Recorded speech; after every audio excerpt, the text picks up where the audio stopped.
Big pass scripted ஷோவானு எனக்கு தெரியாது. ஆனால் Bigg Boss is very wisely edited show. அவன் நினச்சா கோமாளியை கூட சூப்பர் ஹீரோவாக்க முடியும், சூப்பர் ஹீரோவாக கூட டம்மி ஆக்கி வெளியே தூக்கி போட்டுற முடியும். கோ கண்டஸ்டன்ஸாக இந்த மாதிரி பிச்சை எடுங்க ஒரு நாய் மாதிரி நடிங்கன்னு சொன்னது எனக்கு கண்டிப்பாக ஐ ஃபெல்ட் பேட். ஏன்னா நம்ம ஒரு சான்ஸ்க்காக தான் அங்கே போயிருக்கோம். பட் ஸ்டில் டிக்னிட்டியோட ட்ரீட் பண்ணியிருந்தா இன்னும் நல்லா இருந்திருக்கும்னு நான் சொல்கிறேன். கோமாளியா சித்தரிச்சது ஒரு ரகம்னா அட்லீஸ்ட் பண்ணதையாவது ஆத்ம திருப்திக்கு காட்டியிருக்கலாம். அங்க இருக்கிற 50 பேரை விட நான் பகிரங்கமா சொல்வேன், ஏதோ ஒரு வகையில நான் உயர்ந்தவன் தான். என்னோட அடையாளமும் சரி, இதுக்கு நான் போட்டிருக்க எஃபர்ட்ஸும் சரி, நான் கேரி பண்ற ப்ரொஃபைலும் சரி, என்ன ஒரு ப்ரோமோல கூட ஒரு பாசிட்டிவா சித்தரிக்காம, ஒரு இன்ஸ்பைரிங்கா சித்தரிக்காம, இது நான் கடந்து வந்த பாதையில என்ன இன்ஸ்பைரிங்கா எடுத்த எவ்வளவு பேருக்கு மனவேதனையை கொடுக்கும். என்ன நான் நல்ல தூய தமிழில் நான் ஆரம்பித்த உடனே ஓவியாவுடைய ஒரு எக்ஸ்பிரஷன் எனக்கு அதுவே ஒரு மாதிரி இருந்தது. அது இங்கேருந்து நான் பார்க்குறதுக்கு அதன் பிறகு அந்த பர்ஃபார்மன்ஸ்ன்றது டக்குன்னு சொன்னோடனே இவங்க குட்டிக்காரன் அடிச்சிட்டாங்க. நீங்கள் காமன் மேன் கூப்பிடுறப்போ அந்த காமன் மேன் யாருன்னு நீங்கள் டிஃபைன் பண்ணிட்டீங்கன்னா மேபி சம் பீப்புள் வந்து ஹோப்போட வந்திருக்க மாட்டாங்க. Bigg Boss the common man நிகழ்ச்சியில் கலந்து கொண்டு வெற்றி பெறும் நபர்கள் பிக் பாஸ் நிகழ்ச்சிக்கு செல்லலாம்.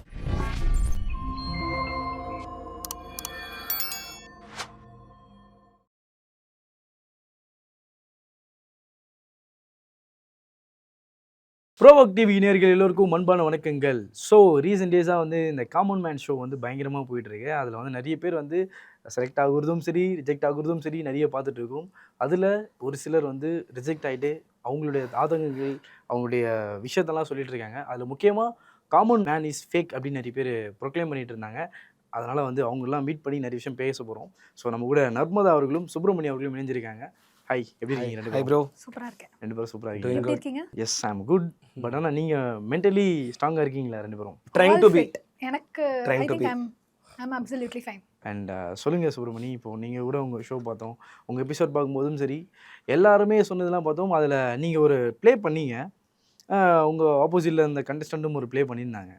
ஸோ பண்ணும்போது வந்து நீங்கள் ஒரு விஷயம் ட்ரை பண்ணிருந்தீங்க, பட் அதை வந்து இது பண்ணுற மாதிரி ஆப்போசிட்டில் இருக்க கண்டஸ்டண்ட்டும் பண்ணாங்க. ஸோ இந்த விஷயம் வந்து உங்களுக்கு நடக்கும்போது உங்களுக்கு என்ன மாதிரி மனநிலையில் இருந்தீங்க உள்ள? என்னை பொறுத்த வரைக்கும் ஸ்டார்டிங்லேருந்து ஒரு டிசாஸ்டராக தான் ஆயிடுச்சு. அதாவது 1000 கலைகள் 64 பேச்சும் ஒரு கலைன்னு சொல்லுவாங்க. ஓகேங்களா? எல்லாரும் எப்படினாலும் பேசலாம். அதை ப்ரொஃபஷனலாக பண்ணுறவன் இப்போ நீங்கள் எப்படி இன்ட்ரோ ஆரம்பிச்சிங்க, that is your style and I too have my own style. நான் நல்ல தூய தமிழில் நான் ஆரம்பித்த உடனே ஓவியாவுடைய ஒரு எக்ஸ்பிரஷன் எனக்கு அதுவே ஒரு மாதிரி இருந்தது. அது இங்கேருந்து நான் பார்க்குறதுக்கு அதன் பிறகு அந்த பர்ஃபார்மன்ஸ்ன்றது டக்குன்னு சொன்னோடனே இவங்க குட்டிக்காரன் அடிச்சிட்டாங்க. ஸ்பான்டேனியஸாக அவங்க வந்துட்டு அண்ட் நான் வந்து ஒரு போர்ட்ஃபோலியோவை கேரி பண்ணுறேன். நிறைய பேருக்கு ஃபர்ஸ்ட் நான் இந்த ஒரு சிம்பிள் விஷயம் before answering your question, big பாஸ்னா என்ன bro as per your definition நீங்கள் சொல்லுங்கள். What is big boss? Big பாஸ்னு ஒரு ஷோவில் ஒரு 100 நாள் இருக்கணும். 100 நாள் இருந்துட்டு அவங்களுடைய தனித்தன்மைன்னு ஒன்று இருக்குது. They have some talents. அவங்களுக்கு டேலண்ட் எல்லாம் போகலாம். அவங்க தனித்தன்மையும் சரி, அவங்களுடைய மென்டல் ஹெல்த்தையும் சரி, ஃபிசிக்கல் ஹெல்த்தையும் எப்படி பார்த்துக்கிறாங்க, நடந்துக்கிறாங்க, ஒரு பப்ளிக் எப்படி ரெப்ளிகாவும் அங்கே காட்டுறாங்கன்றதான் பப்ளிக் உடைய you mean to say like ஒரு சாம்பிள் இங்கே இருக்கிற லார்ஜர் பாப்புலேஷன்ல it is a sample. Okay, இது நீங்க சொல்ற point. And one more thing, Narmada, உங்களை பொறுத்த பிக் பாஸ்னா என்ன? நேச்சுரலா நம்மளால அங்கே என்ன பண்ணி அட்டென்ஷன் கிராப் பண்ண முடியுது, or as he said rightly said physically mentally ஒரே இடத்துல நமக்கு பிடிச்ச பீப்புளும் இருப்பாங்க, பிடிக்காத பீப்புளும் இருப்பாங்க. எல்லாரையும் நம்ம வந்து எப்படி மேனேஜ் பண்ணிட்டு அந்த இடத்துல நம்ம தனியா தெரியுறோம் அப்படின்னு. ஸோ நீங்கள் 2 பேரும் சொல்றது தன்னிலை மாறாம தனித்துவத்தோட இருக்கக்கூடியவங்க. பட் பிக் பாஸ்னு என்ன தெரியுமா? It's a replication of Big Brother. பல துறைகள்ல இருந்து சார்ந்து வந்தவங்க. அவன் ஒரு டாக்டரா இருக்கட்டும், இன்ஜினியரா இருக்கட்டும், ஆர்டிஸ்டா இருக்கட்டும், மியூசிஷியனா இருக்கட்டும், எல்லாமே ரெப்ளிகா தான். இப்போ நீங்கள் பிக் பாஸ் பற்றியே பேசல, காமன் மேன் பிக் பாஸோட ஒரு லிட்டில் சன்னை பற்றி தான் பேசுகிறோம். அப்படின்னு பார்த்தீங்கன்னா அக்னி பரிச்சை தான் வந்து இந்த ஷோவோட இதோடைய ரெஃபரன்ஸ். ரெப்ளிகான்னு தெரிஞ்சிச்சு. எல்லா துறையில இருந்து சேர்ந்து வரவங்க என்ன மாதிரி அனுபவத்தை ஷேர் பண்ணிக்கிறாங்க. இதுதான் பிக் பாஸ். இதுதான் சீசன் 1ல ஒழுங்கா நடந்தது. அதன் பிறகு இது என்னவா மாறிடுச்சுன்னா விஜய் ஸ்டார்ஸா மாறிடுச்சு. இந்த ஆதங்கம் உள்ள வரணும்னு நினைக்கிற என்ன மாதிரி பல பேருக்கு உண்டு.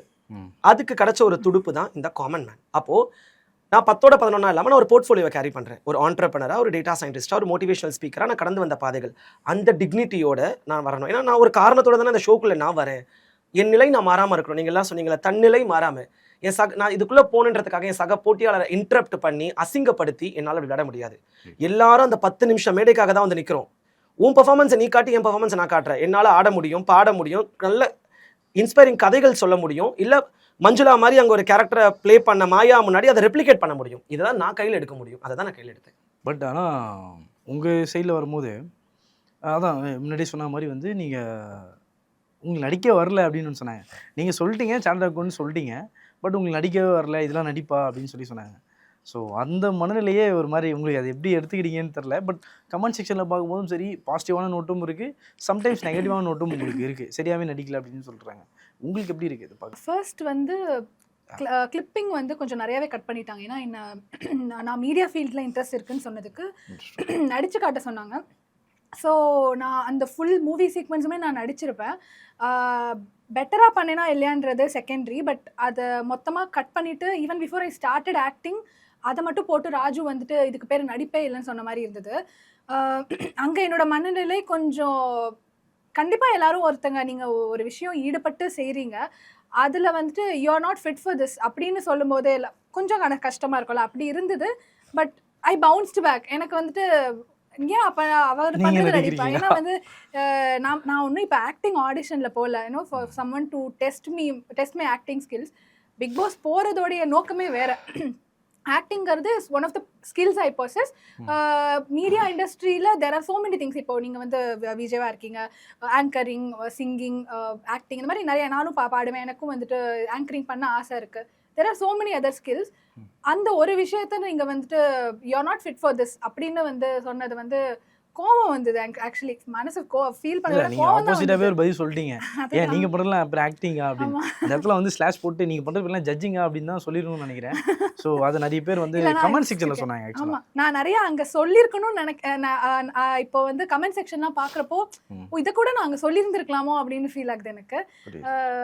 People are very supportive. அது எனக்கு ரொம்ப ரொம்ப ஐம் கிரேட்ஃபுல் ஃபார் தம். ஏன்னா அந்த ப்ரோமோவோட காமெண்ட் செக்ஷனாக இருக்கட்டும், ஒரு என்னோட பர்சனல் டிஎம்ல வந்து அவ்வளோ பேர் பேராகிராஃபாக வந்து அனுப்புகிறாங்க. ரொம்ப பேராகிராஃப்ஸாக வந்துட்டு ஏன்னா அவங்களோட வீட்டு பொண்ணு மாதிரி நினச்சிட்டு நீ ஒன்றும் கவலைப்படாத, டோன்ட் ஃபீல் டவுன், இது ஜஸ்ட் ஒரு ஷோ, யூ டிட் வெல். நான் நல்லா பண்ணினா இல்லைங்கிறது செகண்டரி. பட் நம்ம எப்படி பண்ணாலும் நம்ம அம்மா சொல்லுவாங்க இல்லையா, நீ நல்லா பண்ண, நீ அழகாக இருக்க அப்படின்னு. அந்த மாதிரி ஒரு மனசுலேருந்து அவ்வளோ அழகாக வந்து பீப்புள் சப்போர்ட் பண்ணாங்க. அது எனக்கு ரொம்ப கிரேட்ஃபுல்லாக இருந்தது. அந்த ஒரு தன்னம்பிக்கை தான் எங்களை அடுத்து ஓடுறதுக்கு மிகப்பெரிய உறுதுணையாக இருக்குது. இல்லைன்னா நாங்கள் ரொம்ப முடங்கி உட்காந்துருப்போம். அவங்களும் ரொம்ப மோசமாக சித்தரிச்சா மாதிரி காமிச்சிட்டாங்க, பப்ளிக்கும் எங்களை அப்படி யோசிக்கிறாங்களேன்னு. என் கமெண்ட் செக்ஷனில் என் டேட்டா சயின்டிஸ்ட் லாங்குவேஜில் சொல்லணும்னா லெஸ்ஸர் தென் 10% தான் நெகட்டிவிட்டி, அதுவும் ஃபேக் ஐடியிலேருந்து. ஒவ்வொருத்தரும் அந்த இவங்க சொன்ன அதே கதை நான் எல்லா ஸ்க்ரீன்ஷாட்ஸ் எடுத்து வச்சிருக்கேன். I'll give you people. அப்போ தான் தோணுச்சு, மாமனே இதை நான் விடக்கூடாது, 4 வருஷம் உழைப்பு போட்டுட்டேன், இன்னும் 4 வாரம் நான் போடுறேன், இந்த 4 வாரம் நான் தொடர்ந்து ஓடுறேன், எல்லா இன்டர்வியூஸும் நான் கொடுக்குறேன், நீ காட்டாத என் முகத்தை நான் மக்களுக்கு நான் காட்டுறேன், வைல்ட் கார்டாக நடக்கட்டும். அந்த துணிவுக்கு எனக்கு வந்துட்டேன். பட் எல்லாருமே வரும்போது இந்த காமன் மேனில் நம்மளோட ரெப்ளிகாவாக இருக்கணும், நம்ம யாருன்னு காட்டணும். எல்லாருக்கும் ஒரு தனித்தன்மை இருக்குது. இப்போ நீங்கள் ஒரு ப்ரொஃபஷன்லேருந்து வரீங்க, மேபி அதை தாண்டி உங்களுக்கு வந்து இப்போ நீங்கள் ஸ்பான்டினேட்டாக நீங்கள் ஒன்று பண்ணது சூப்பராக இருந்துச்சு. நான் அதை தான் அப்ரிஷியேஷன் பண்ண பார்க்குறேன். ஏன்னா மாயாவோட ஷோவையே நீங்கள் வந்து அதை மேல் வேஷனில் நீங்கள் அதை பண்ணி காட்டுனதே அது நல்ல ஒரு விஷயம் தான். சிம்பிள் ஒரு விஷயம் நண்பா, உங்கள் மூலமாக தான் நான் சொல்கிறேன். பிக் பாஸ் ஸ்கிரிப்டட் ஷோவானு எனக்கு தெரியாது, ஆனால் Bigg Boss is very wisely edited show. அவன் நினச்சா கோமாளியை கூட சூப்பர் ஹீரோவாக்க முடியும், சூப்பர் ஹீரோவாக கூட டம்மி ஆக்கி வெளியே தூக்கி போட்டுற முடியும். இந்த ஒரு சின்ன வயசில் நாங்கள் ஒரு சப்ளிமெண்ட்ரி படிச்சிருப்போம் 12th ஸ்டாண்டர்டில், நீங்களா படிச்சிருப்பீங்களா தெரியல, a hero become a zero. they are very wise to do it. அவங்க முடிவு பண்ணிட்டாங்க, இவங்கெல்லாம் தான் காமன் மேன், இவங்கள தான் மக்கள் ரசிப்பாங்கன்னு. அந்த ஸ்டீரியோ டைப்பை பிரேக் பண்ணுறதுக்கு தான் 4 வருஷமாக நான் போராடிக்கிட்டு இருக்கேன். மீடியா வந்து ஃபீமேல் சென்ட்ரிக் அப்படின்னு இப்போ எல்லாரும் சொல்கிறீங்கல்ல, media is not only female centric, media is only for like educated ones உள்ள வந்துடவே கூடாது. இந்த படித்தவனை பார்த்தா ஒரு கும்பலுக்கு ஒரு மாதிரி இருக்கும், அது ரொம்ப உண்மை ப்ரோ. மீடியாக்குள்ள நீங்கள் தப்பாக எடுத்துக்காதீங்க, இவனுங்கெல்லாம் உள்ளே வந்துடக்கூடாது. ஆல்ரெடி ஒருத்தன் ரொம்ப கஷ்டப்பட்டுட்டு இருக்கான், இது என்ன கஷ்டப்படுறவன் வரதுக்கா பிக் பாஸ்? இது அதாவது புண்ணியா எடுத்துக்கோங்க. ஊஸ் புண்ணியா யூஎஸ்ல MBBS பண்ண ஒரு கிராஜுவேட், சூப்பர் சிங்கரில் வரலையா? பேஷன் வேற, ப்ரொஃபஷன் வேற. இந்த ப்ரொஃபஷன் மூலமாக என்ன அடையாளத்தை நான் உள்ளே கொண்டு வரேன், என்ன கடத்த போகிறேன் என் மக்கள்கிட்ட, அதான ப்ரோ முக்கியம். பட் ஆனால் அதில் 2 நோட்டும் இருக்குது. இப்போ நீங்கள் சொன்ன மாதிரி எஜுகேட்டடாகவும் சரி, நீங்கள் ஒரு ப்ரொஃபஷனலேருந்தும் வரலாம், ஆனால் ஒரு சாதாரண மக்கள் வரும்போதும் அங்கே வந்து ஒன்றுமே இல்லாதவன் வரும்போதும் கண்டிப்பா அவன் தலைமுறை மாறுது, அவன் உண்மை. அதுக்கு அந்த சாதாரண ஒருத்தன் ஒரு ஸ்கில்லோட வரணுன்றதான் என் பேச்சு. அதாவது சாதாரண மிடில் கிளாஸ்ல எத்தனையோ பேர் இருக்காங்க, அதுல நல்ல டேலண்ட் நீ உள்ள கொண்டு வா, ஹேட்ஸ் ஆஃப் பண்ணி ஏத்துக்கிறோம். நீயா சித்தரிக்காத, இவன் செம்மப்பா, இவன் பட்ட கஷ்டம் இப்படி நீ சித்தரிக்காத. நல்ல டேலண்ட்டை கஷ்டப்படுறவனை கூட்டு வா, நாங்க அதை பார்த்து ரசிப்போம் ப்ரோ. நாங்களும் காமன் பீப்புள் தானே ப்ரோ உள்ள வரோம். Right. நீ என்ன ப்ரோமோல கொடுக்குற, மிகப்பெரிய டேலண்ட்டுங்களை நாங்க தேடுறோம், நீ என்னென்ன டேலண்ட்டை கண்டுபிடிச்சன்றதை பார்க்குற, நீங்க சொல்லுங்க ப்ரோ. அண்ட் எல்லாருமே என்னன்னா அந்த டாஸ்க் ஏரியா பற்றி பேசிட்டு இருந்தாங்க. ஏன்னா டாஸ்க் ஏரியா ரொம்ப ஒஸ்ட்டான பிஹேவியராக இருந்துச்சு. ஏன்னா இப்போ எல்லாருக்குமே ஒரு தனித்தன்மை இருக்குது. நம்ம வீட்டில் அம்மா அப்பா பார்க்குறாங்க, சொந்தக்காரங்க பார்க்குறாங்க, நம்ம லவ்வர்ஸாக இருக்கலாம், பேரண்ட்ஸாக இருக்கலாம், யாரை வேணால் பார்க்கலாம். ஆனால் இந்த இடத்துல வந்து டாஸ்க் வந்து ஒரு ஒரு அந்த டிக்னிட்டியே இல்லாமல் அளவுக்கு ட்ரீட் பண்ண விதம் வந்து ரொம்ப ஒஸ்ட்டாக இருந்துச்சு சொன்னாங்க. உங்கள் 2 பேருக்கு அந்த நிலைமை எப்படி இருந்துச்சு? நாங்க காட்ஸ் கிரேஸ் நாங்க தப்பிச்சுக்கிட்டோம். இல்ல எனக்கு வந்துட்டு டாஸ்க் வந்து வச்சாங்க. நான் வந்து என்னோட ஸ்டார்ட் ஆஃப் த பெர்ஃபார்மன்ஸ் நான் உள்ள என்டர் ஆன உடனே டாஸ்க் வச்சுட்டாங்க. ஜட்ஜஸ் எதுவுமே பேசல. அது நானும் என்னோட அதர் கோ கண்டஸ்டன்ட்டும் வந்து we have to beat each other அந்த மாதிரி ஒரு டாஸ்க் வச்சிருந்தாங்க. இன்ஃபேக்ட் அந்த டாஸ்க் போட்டிருந்தாலே வந்துட்டு ராஜு வந்து உங்களுக்கு ஃபோக்கஸ் இல்லைன்னு சொல்லியிருந்தாரு தெரியுமா. அந்த இதுக்கு ரொம்ப கான்ட்ராடிக்டரியா இருக்கும்னா அந்த டாஸ்க் எடுத்துட்டாங்கன்னு நினைக்கிறேன்.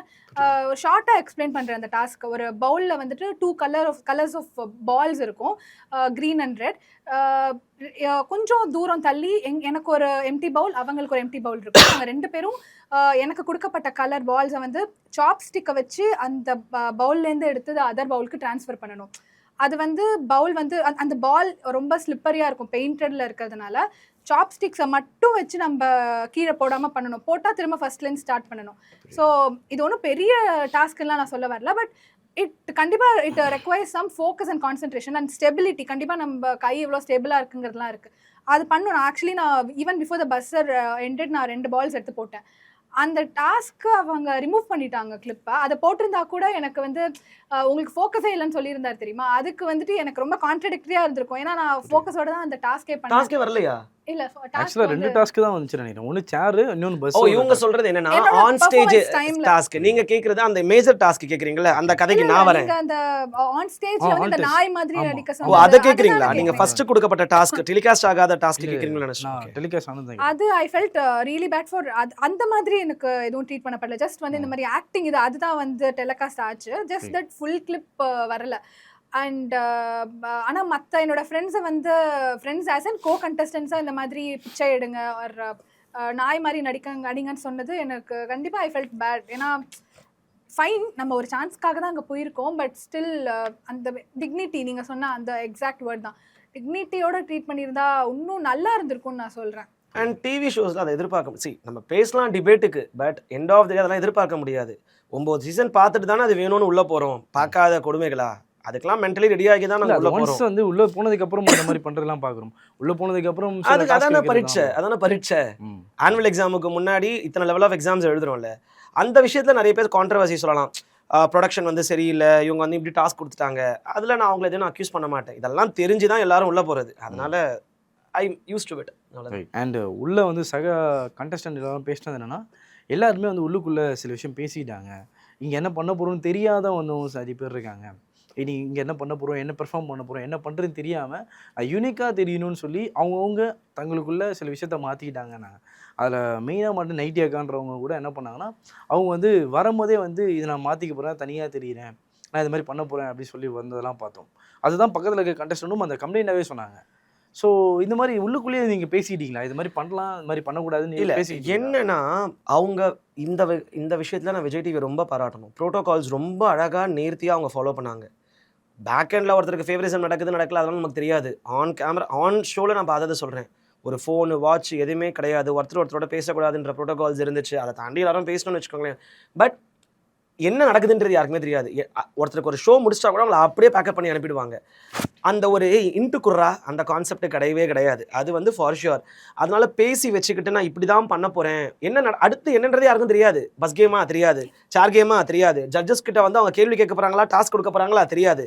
கண்ணை கட்டி காட்டில் விட்ட கதை தான் எல்லாமே சஸ்பென்ஸ். கண்டிப்பாக. ஏன்னா ஒன்றுமே இல்லை. இப்போது இதெல்லாம் டெலிகாஸ்ட் பண்ணப்பட்ட எபிசோட்ஸ். இதுக்கு முன்னாடி ஒரு 3rd லெவல் அப்போ பர்சனல் இன்டர்வியூ நடந்தது. அப்போ வந்து ஒன்றுமே இல்லை, எல்லாருமே பெர்ஃபார்ம் பண்ண போகிற கண்டஸ்டன்ஸ் எல்லாரையுமே ஒரு ரூமில் வச்சுருப்பாங்க. 1 by 1 ஆடிஷனுக்கு கூப்பிட்டு போவாங்க. ஆடிஷன் முடிஞ்சவங்க அடுத்து வரவங்களோட முகத்தை கூட பார்க்க முடியாது. அந்த மாதிரி அந்த அளவுக்கு ப்ராப்பராக எல்லாம் மெயின்டைன் பண்ணாங்க. அது வந்துட்டு in the sense it was good. ஏன்னா வந்துட்டு கண்டிப்பாக அதை உள்ள ஒருத்தங்களுக்கு நடக்கிறது இன்னொருத்தங்களுக்கு கண்டிப்பாக நடக்க போகிறது இல்லை. தேவையில்லாமல் அது லீக் ஆச்சுன்னா நமக்கு தேவையில்லாமல் ஸ்ட்ரெஸ் தான் ஜாஸ்தியாக இருக்கும். So I think that was அதுலலாம் ரொம்பவே ப்ராப்பராக அந்த ப்ரோட்டோகால் ஃபாலோ பண்ணாங்க. And I think that turned out well. ஏன்னா கண்டிப்பாக வேற ஒருத்தங்க போயிருக்காங்க, அவங்களுக்கு இந்த மாதிரியான கொஸ்டின்ஸ் கேட்கப்பட்டதுன்னு தெரிஞ்சதுன்னா நமக்கு கண்டிப்பாக பேனிக் ஆகும். நம்மளோட பெர்ஃபார்மன்ஸ், அடுத்து வரப்போகிற பெர்ஃபார்மன்ஸ் வந்து ஸ்பாயில் ஆகிறதுக்கு நிறைய சான்சஸ் இருந்திருக்கும். அதுக்கு எதுக்குமே அவங்க சான்ஸ் கொடுக்கல. எல்லாமே சஸ்பென்ஸ் ஆன் த ஸ்பாட்ல ஹூ ஆர் யூ அப்படின்னு அவங்க டெஸ்ட் பண்ணாங்க. இல்லை இன்னொரு விஷயம் என்னன்னா, இப்போ கேட்டாங்கன்னு சொல்கிறீங்களா பர்சனலாக 1-to-1 என்ன கொஸ்டின்ஸ் கேட்டாங்க, என்னென்ன கொஸ்டின்ஸ்லாம் வந்து நீங்கள் சொன்னீங்க, சிலதை சொல்ல முடியாமல் சில ஸ்கிப் பண்ணியிருக்கலாம். அது இட் மேபி அண்டர் ரிலீஜனில் வரலாம், ஆர் ஏதாச்சும் வேறு இதில் கூட வேரில் வரலாம். ஸோ அந்த மாதிரி வேறு என்ன கொஸ்டின்ஸ்லாம் கேட்டாங்க 1-to-1 உங்ககிட்ட? என்ன விஷயம் இந்த ஆன்சரிங் திஸ் பர்டிகுலர் கொஸ்டின், இது வந்துட்டு நாங்கள் எங்களை மதித்து அவங்கள மதிக்கணும்னு நினைக்கிறோம். பிகாஸ் லட்சக்கணக்கான பேர்லேருந்து எங்களை ஃபில்டர் பண்ணி கொண்டு வந்திருக்காங்க. இதான் கேட்டாங்க, இதான் கேம் நான் சொல்லிட்டோன்னா அடுத்து வர சீசன்களில் மற்றவங்களுக்கு சுவாரஸ்யம் இருக்காது, அண்ட் நாங்களும் அடுத்து உள்ளே போக முடியாது. ஒரு சின்ன ஹிண்ட் கொடுக்குறோம். கண்டிப்பாக நீங்கள் வர்த்தான்னு தெரிஞ்சுக்கிட்டாங்க. பிக் பாஸை பற்றி கேள்விகள் இருந்தது. மேஜர் லெவலில் நீ என்ன அடையாளத்தை கேரி பண்ணுற, அதுக்கு நீ ரியலி டிசர்விங்கான்னு தெரிஞ்சது இந்த 2 விஷயங்கள். அண்ட் உங்களுடைய மென்டாலிட்டி, லைக் உங்களால இப்போ இந்த பிக் பாஸ் கண்டிப்பாக இப்போ ஒரு காமன் மேனாக நம்ம பார்க்கறது மட்டும் வச்சு பிக் பாஸ் வீட்டுக்குள்ளே நம்ம வாழ போகிறோம் அப்படின்னா நம்மளால அங்கே சஸ்டெயின் பண்ண முடியுமான்ற நம்ம மென்டாலிட்டியை செக் பண்ணாங்க. அதுக்கேற்ற மாதிரி நிறையா கொஸ்டின்ஸ் கேட்டாங்க. இதில் சொன்ன மாதிரி கொஸ்டின்ஸ் நாங்கள் ரிவீல் பண்ணல. அது அந்த ரிவீல் பண்ணிட்டா அது சாராம்சமே போயிடும். கரெக்ட். ஸோ அது அழகா அப்படியே இருக்கட்டும். ஆனா இதெல்லாம் டெஸ்ட் பண்ற மாதிரி இருந்தது. நீங்க ஒரு எந்த மாதிரி, நீங்க இந்த இடத்துல இருந்தா எப்படி பண்ணிருப்பீங்க, what do you think about this, அந்த மாதிரி ஒரு பாயிண்ட் மட்டும் இந்த இடத்துல நான் ஆட் பண்ணிக்கிறேன். ஆடிஷன்ஸ் நீங்கள் நார்மலாக உங்களை கேட்குறேன் ப்ரோ, நீங்களே இப்போ ஒரு விஜேவா இருக்கீங்க ஓகேங்களா, நீங்கள் சீனியர் பொசிஷனுக்கு போயிடுறீங்க, you want to replace the show with some junior ஓகேங்களா, நீங்கள் உங்களுக்கு ஒரு இன்டர்வியூஸ்லாம் பண்ணுவீங்கல்ல, அந்த இன்டர்வியூக்கும் அவர் இங்கே வந்து உட்கார போகிறதுக்கும் சம்மந்தமே இல்லாமல் இருக்குமா? இல்லை, சம்திங் அது இதுக்கு ஏற்ற மாதிரி தான் நீங்கள் டெஸ்ட் பண்ண போகிறீங்க. 10,000 பேரை இன்டர்வியூ எடுக்கிறவன் நான் ஒரு ஸ்டார்ட் அப்புக்கு, அப்போது என் ரோலுக்கு என்ன தேவை அதில் தானே எடுப்பேன். ஆடிஷன்ஸ் அப்படி தான் இருந்தது. அதுதான் ப்ரோ வைத்திருச்சலே, பார்க்குற மக்கள்கிட்டே தான் சொல்கிறேன், அதுதான் வைத்திருச்சலே. ஆடிஷனில் இவன் என்ன ப்ரொஃபைலை கேரி பண்ணுறானோ அதை ஆணி வேற அக்கு வேற அளந்து பார்த்து அப்ரிஷியேட் பண்ணிவிட்டு எந்த 10 நிமிஷத்தில் எங்களை நாங்கள் ப்ரூவ் பண்ணணுமோ அங்கே ஒன்றுத்தையும் காட்டாமல் கோமாளியாக சித்தரிச்சது ஒரு ரகம்னா அட்லீஸ்ட் பண்ணதையாவது ஆத்ம திருப்திக்கு காட்டியிருக்கலாம். அங்கே இருக்கிற 50 பேரை விட நான் பகிரங்கமாக சொல்லுவேன், ஏதோ ஒரு வகையில் நான் உயர்ந்தவன் தான். என்னோட அடையாளமும் சரி, இதுக்கு நான் போட்டிருக்க எஃபர்ட்ஸும் சரி, நான் கேரி பண்ணுற ப்ரொஃபைலும் சரி, என்ன ஒரு ப்ரோமோவில் கூட ஒரு பாசிட்டிவாக சித்தரிக்காமல், ஒரு இன்ஸ்பைரிங்காக சித்தரிக்காமல், இது நான் கடந்து வந்த பாதையில் என்ன இன்ஸ்பைரிங்காக எடுத்த எவ்வளோ பேருக்கு மனவேதனையை கொடுக்கும். என்ன விட்டுடுங்க. அதனால தான் அவ்வளோ டிஎம்ஸ் வருது. ப்ரொஃபஸர்ஸுங்க கிட்ட, பல காலேஜ் ப்ரொஃபஸர்ஸுங்க கிட்ட, பல பிஸ்னஸ் பீப்புள் கிட்ட இருந்து இப்படி உன்னை போய் டம்மியாக காமிச்சிட்டாங்களேன்ட்டு அந்த ஆதங்கத்தை நான் விடவே மாட்டேன். அதுக்காகவே நான் தொடர்ந்து உழைச்சிக்கிட்டு இருக்கேன். காமன் மேன் இஸ் ஃபேக் அப்படின்ற வார்த்தையை எல்லா சைடும், எல்லா கண்டெஸ்ட் நான் இன்டர்வியூ பண்ண இது வரைக்கும் இன்டர்வியூ பண்ண எல்லாரும் அந்த ஒரு வார்த்தையை கேரி ஃபார்வர்ட் பண்ணிட்டு வீட்டுக்கு போகிறீங்கன்னு நினைக்கிறேன். ஸோ அதில் சிலர் என்ன சொன்னாங்கன்னா, இல்லை சிலர் ஃபிக்ஸ் பண்ணிட்டாங்க, இவங்கெல்லாம் உள்ளே வரணுன்றது ஃபிக்ஸ் பண்ணிட்டாங்க, ப்ரீ பிளான் பண்ணிட்டாங்க, அதனால் கடமைக்கு எங்கெல்லாம் கூப்பிட்டு கலாச்சி விட்றதுக்காக அமிச்சாங்கன்னு சொன்னாங்க. நீங்கள் 2 பேரும் இது எப்படி ஃபீல் பண்ணுறீங்க? ஸோ நிறைய பேர் ஆமாம் இப்போ வந்துட்டு காமெண்ட்ஸ்லேயே பார்த்தீங்கன்னா இது ஸ்கிரிப்டட் ஷோ அப்படின்னாங்க. நாங்கள் இருந்த வரைக்கும் எதுவுமே ஸ்கிரிப்ட் ஆகலை. இவர் சொன்ன மாதிரி எல்லாமே வந்து ஆன் த ஸ்பாட்டில் போய் நடக்கிறது தான் இருந்தது. நாங்கள் எங்களோட லெவலில் எதுவுமே எங்களுக்கு சொல்லப்படல, எதுவுமே ஸ்கிரிப்டட் கிடையாது. பட் நீங்கள் வந்து இட்ஸ் ஃபேக்னு சொல்கிறீங்க இல்லையா, கண்டிப்பா தே ரன் தி ஷோ. நான் சொல்ல, நீங்க கண்டிஷன் சாரி, எல்லாரும் ஒரு சாருடைய கருத்துக்கள் இது ஃபேக்ன்ற மாதிரி சொல்றாங்க. அது வந்துட்டு நான் ஃபேக்னு நான் எப்படி எனக்கு அதை அட்ரஸ் பண்ணுறதுன்னு தெரியல. ஏன்னா கண்டிப்பாக தே ரன் த ஷோ. அவங்க என்ன மாதிரியான பொட்டன்ஷியல் எக்ஸ்பெக்ட் பண்ணுறாங்கன்னு கண்டிப்பாக எங்களுக்கு தெரியல. ஸோ அவங்க ஆல்ரெடி சூஸ் பண்ணி வச்சாங்களாங்கிறதுக்கும் எங்களுக்கு வந்து எனக்கு வந்துட்டு அதில் ஐடியா இல்லை, அதனால நான் கமெண்ட் பண்ண விரும்பலை. But one thing what I felt was, இப்போ நிறைய சோஷியல் மீடியாவில் தான் வருது இல்லையா, எல்லாருமே அவங்களோட ரிவ்யூ போடுறாங்க. இன்ஃப்ளூயன்சர்ஸ்க்கு நிறையா வந்து சான்ஸ் கிடைக்குது, ஆர் இந்த மாதிரி செட் ஆஃப் பீப்புளுக்கு நிறையா கிடைக்குது அப்படின்னு. இதெல்லாம் பார்த்துட்டு வாட் ஐ ஃபெல்ட் வாஸ், இப்போ ஒரு சூப்பர் சிங்கருக்கு வந்து நீங்கள் சூப்பர் சிங்கர் சீனியருக்கு நீங்கள் ஆடிஷன் எடுக்க போகிறீங்கன்னா ஆடில் வந்துடும், நீங்கள் 18 வயசுக்கு மேலே இருந்தீங்கன்னா இந்த ஆடிஷனுக்கு வாங்க, நீங்கள் சூப்பர் சிங்கர் ஜூனியருக்கு எடுக்கிறீங்கன்னா நீங்கள் 18 வயசுக்கு கீழே இருந்தீங்கன்னா இதில் பங்கெடுக்கலான்னு. ஸோ நீங்கள் காமன் மேன்னு கூப்பிடுறப்போ அந்த காமன் மேன் யாருன்னு நீங்கள் டிஃபைன் பண்ணிட்டீங்கன்னா மேபி சம் பீப்புள் வந்து ஹோப்போட வந்திருக்க மாட்டாங்கன்னு நான் ஃபீல் பண்ணேன். அதுதான் bro, like you know everything as a reference. நான் ஆல்ரெடி பிக் பிரதரை கம்பேர் பண்ணி நான் சொன்னேன்ல, Big Brother what is Bigg Boss's, அப்போ இதுக்கு ரெஃபரன்ஸ் அக்னி பரீட்சா தான். அப்போ எங்களுக்கு உள்ளே போகிற வரைக்கும் தெரியாது. அதெல்லாம் செலக்ட் ஆகிட்டு நாங்கள் எங்களுக்கு இந்த கோமாளித்து நடந்த பிறகு தான் நாங்கள் உட்காந்து இந்த சீரீஸை பார்க்குறோம். அப்போ தான் அடப்பாவீங்களான் இருந்தது, நேர்த்தியாக இருந்தது. நேர்த்தின்ற வார்த்தை இருக்குல்ல, நேர்த்தியா இருந்தது. இங்க எப்படி ஆயிடுச்சுன்னா எல்லாரும் ஜட்ஜஸ் அக்யூஸ் பண்றாங்க. நான் மறுபடியும் சொல்றேன், அவங்களை அக்யூஸ் பண்ணவே பண்ணாதீங்க. அவங்களுக்கு நான் அட்வைஸ் தான் கொடுக்குறேன். இதை ஒரு பாடமா எடுத்துக்கோங்க. எல்லா நேரமும் பேக் டாக்க நம்பாதீங்க. நீ ஒரு நல்ல ப்ரொஃபைல் முன்னாடி வந்து உட்காரலாம். பேக் டாக் சொல்வீங்களா? அதுக்கு பேர் உங்க டாக் பேக்கா? ஓகே, உனக்குன்னு ஒரு அடையாளம் இருக்கு. ஆரியா, ஹே செம்ம பர்சனாலிட்டி. மாயாவா, ஷி மேக் எவ்ரிபடி ஹாப்பி. ஓவியாவா, அவங்களுக்கு ஒரு கியூட் கேரக்டர் இருக்கு. நீ ஒரு தகுதியான ஒருத்தன் மேல அம்பு உந்தா இருக்கலாம், பில்லு எவனோ ஒருத்தனோடது, ஆனா அந்த அம்பை தான் எல்லாரும் பேசுவாங்க. அதுதான் இங்க விஷயம். பேக் டாக்ல அவன் சொல்றதை நீ கேட்டு சொல்ற. நான் கடந்து வந்த பாதையும் என் ஆடிஷனில் நடந்த சம்பவங்களும் நான் பண்ண விஷயம் எதுவுமே உனக்கு தெரியாது. நீ என்ன அப்படியே பார்க்குற. நீ என்னை பார்க்கும்போது எவனோ ஒருத்தன் வந்து நிற்கிறான் அப்படிதானே தெரியும். பார்க்க ஒருத்தன் நல்லா சூப்பராக அழகாக இருந்தால் அது வேற, பார்க்க ஒரு பொண்ணு அழகாக இருந்தால் அது வேற. உன்ன மாதிரி என்ன மாதிரி சாதாரண ஒருத்தன் நிற்கும் போது அவன் கண்ணுக்கு நீ கடந்து வந்த பாதை தெரியாது. உன் அறிவுடைய விசாலம் அவனுக்கு தெரியாது, அவங்களுக்கு தெரியாது. அதனால அந்த பேக் டாக்கால வந்த வெனதான். இதையும் சொல்றேன், பகிரங்கமாக நான் சொல்றேன், எல்லாருக்கும் எல்லாரையும் பிடிக்காது. ஒரு 10 பேர் கொண்ட குழு உன்னை உட்காந்து பார்க்குதுன்னா உன் ஃப்ரீக்வன்சியில் இருக்கவன் தான் உன்னை ரசிப்பான். உன் ஃப்ரீக்வன்சியில் இல்லாதவனுக்கு ஐயே என்னடா இவன் பேசுனுங்கிறான் அப்படிதான் தோணும். உன் கெட்ட நேரம் அந்த 6 பேர் இல்லாமல் இந்த 4 பேர்ல 2 பேர் பேக் டாக்ல உட்காடுறான், 2 பேர் எவிஷிங் டீம்ல உட்காடுறான். உனக்கு நாமும் முடிஞ்சு போச்சு. ஸோ நீங்கள் ஒரு வகையில் சிலர் சொன்னாங்க எல்லாரும் ஒரு ப்ரொஃபஷனோட காமன் மேனா இவங்களா அப்படின்னு சிலரை மென்ஷன் பண்ணி சொன்னாங்க. இவங்களாம் காமன் மேனே இல்லையே, இவங்களாம் ஏதோ ஒரு ப்ரொஃபஷனை கேரி பண்ணிட்டோம், ஆர்எல்ஸ் வந்து ஏதோ ஒரு பேக்கப் ஒன்று வச்சுட்டு தான் உள்ளே வராங்க.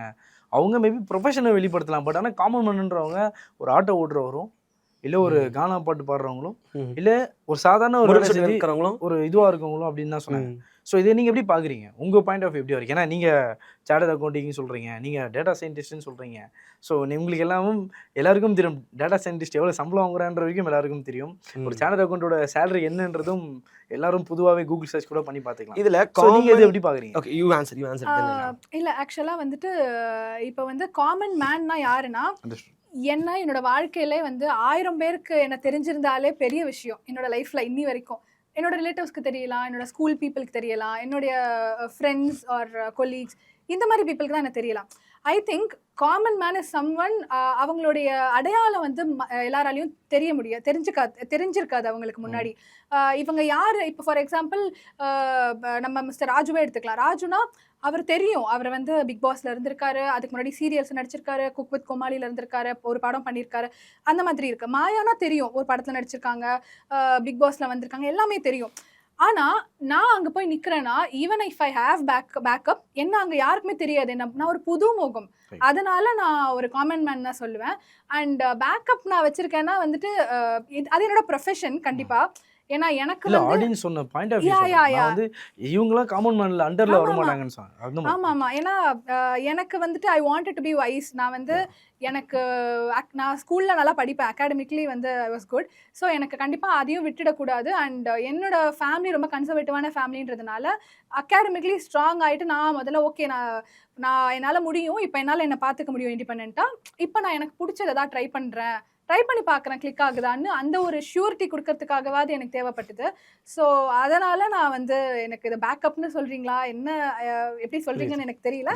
பட் எனக்கு ஒரு ப்ரொஃபஷன் இருக்கிறதுனால அதை தவிர என்னோட பேஷன் நான் வந்து நோக்கி ட்ரை பண்ணக்கூடாதுன்னு இல்லைல்ல. தாராளமாக ட்ரை பண்ணலாம். ரீசெண்டாக வந்து நைட்டி அக்கான்னு சொல்கிறீங்க, அவங்க வந்து என்னென்னா ஒரு ரீல் போடுறாங்க, ஒரு இன்டர்வியூலையும் சொல்கிறாங்க, ரொம்ப தேம்பி எழுதுறாங்க.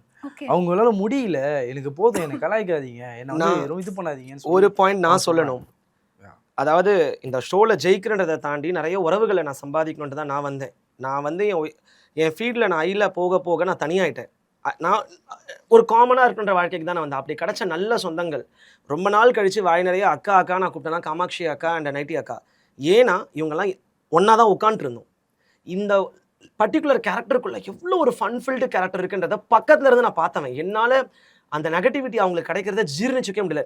ஏதோ ஒரு ஆர்வக்கோளாறுல பண்ணிட்டாங்க, நான் ஒத்துக்கிறேன், ஓகேங்களா. ஆனால் அவங்க எப்படிப்பட்ட கேரக்டர் தெரியுமா? அந்த லக்ஷ்மியோடைய டாட்டர் ஒருத்தங்க இருப்பாங்கல்ல, ஐஸ்வர்யா, சரோஜானா சவுண்டு அந்த கேரக்டர் செம்ம ஃபன்ஃபில்ட். அந்த பிராம்னஸ்ட்ல அங்கே வச்சுக்கிட்டு அந்த அக்கா பண்ணுறது, உங்களை மாதிரி யூடியூப் சேனல்ஸ் தான் நான் வாலண்டியராக அக்காவை நான் அடுத்து வேற மாதிரி நான் ப்ரொடெக்ட் பண்ண சொல்கிறேன். அவ்வளோ நல்ல ஒரு பர்சனாலிட்டி அவங்க. இந்த நைட்டி ஒரு கான்செப்ட்னால அது நாசமாக போயிடுச்சு. இருந்தாலும் நான் ஒன்று கேட்குறேன், இந்த அக்னி பரீட்சா என் தெலுங்கு பையன் ஒருத்தன் அமிச்சான், அந்த பொண்ணு பல்லு விளக்கிக்கிட்டே நைட்டி மாட்டிக்கிட்டு வருது, ஷீ இஸ் எம்பிபிஎஸ் டாக்டர். அதன் பிறகு அவன் நான் வீட்டில் இப்படி தான் இருப்பேன், அது drama, it's a drama somewhat. அதை பார்த்தாங்களோ பார்க்கலையோ நமக்கு தெரியாது. அங்கே அது செம்ம ஹிட்டாச்சு. She is the wild card entry into BB10 in BB9 in Telugu. Top 6ல போயிட்டு அந்த உள்ள 6ல போவாங்கல்ல, அது 5 தான் போனாங்க. இவங்களை வைல்ட் கார்டாக வச்சு உள்ள அனுப்பியிருக்காங்க போல. இதெல்லாம் ஆந்திரா பசங்க அனுப்புறானுங்க என் ஆஃபீஸ்ல இருந்து. அவ்வளோ நெகட்டிவிட்டிலாம் என்ன கொஞ்சம் துடுக்கா பேசிட்டாங்க. அது வேற மாதிரி ப்ரொஜெக்ட் ஆயிடுச்சு. உங்களுக்கு ஒயிட் கார்டில் போகிறதுக்கான ஆசை இருக்கா, இல்லை போதண்டா சாமி உங்களுக்கு ஒரு கும்பிடுன்னு சொல்ல விரும்புறீங்களா? அவங்க கூப்பிடுறாங்களோ இல்லையோ, 4 வருஷம் உழைப்ப போட்டுட்டேன். இன்னும் ஒரு 4 வாரம் இருக்குமா வைல்ட் கார்டுக்கு. நான் தொடர்ந்து அந்த கதவை தட்டிக்கிட்டே தான் இருப்பேன். அதுக்கு மன ரீதியாக நான் ரொம்ப தயாராக இருக்கேன். எனக்கு அது டெஸ்பரேட்டாக அது வேணும்னு நான் நினைக்கிறேன். இந்த முறை கிடைக்கலையா, அடுத்த சீசன் 11க்கு நான் ட்ரை பண்ணுவேன். பட் என் முயற்சியை நிறைய பேர் எனக்கு சொல்கிறாங்க, என் ஃப்ரெண்ட்ஸ் சர்க்கிள், டேய் நீ இருக்க வேண்டிய இடம் வேறு, உன் எனர்ஜியை வேறு போடுன்னு. அதுலேயும் போட்டுக்கிட்டு தான் இருக்கு.